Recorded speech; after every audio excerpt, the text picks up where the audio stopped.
জাতীয় শোক দিবস উপলক্ষে ঘোষিত 15 আগস্টের সাধারণ ছুটি বাতিল করা হয়েছে। আজ মঙ্গলবার অন্তর্বর্তী সরকারের উপদেষ্টা পরিষদের বৈঠকে বিষয়টি অনুমোদন দেওয়া হয়। রাষ্ট্রীয় অতিথি ভবন যমুনায় উপদেষ্টা পরিষদের বৈঠক অনুষ্ঠিত হয়।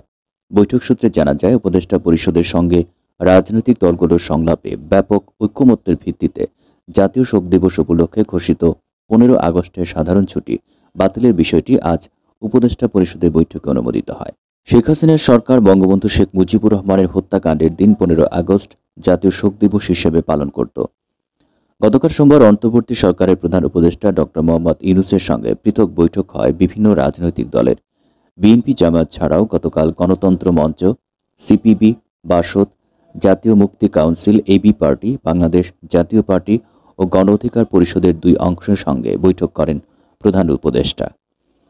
বৈঠকে বঙ্গবন্ধু শেখ মুজিবুর রহমানের হত্যাকাণ্ডের দিন 15 আগস্ট জাতীয় শোক দিবস হিসেবে পালন করা হবে কিনা সে বিষয়ে আলোচনায় ভিন্ন ভিন্ন মত আসে। সংশ্লিষ্ট সূত্রগুলো জানিয়েছে, কোনো দল 15 আগস্ট জাতীয় শোক দিবস বাতিল করার কথা বলেছে, আবার কোনো দল জাতীয় শোক দিবস বাতিল না করার পক্ষে মত দিয়েছেন। আজ এ পর্যন্তই। বিভিন্ন রকমের সংবাদ জানতে চ্যানেলটি সাবস্ক্রাইব করে রাখুন, সেই সঙ্গে বেল আইকনটি বাজিয়ে রাখুন, যাতে করে আমরা নতুন কোনো ভিডিও আপলোড দিলে আপনি তার নোটিফিকেশন পান। ধন্যবাদ।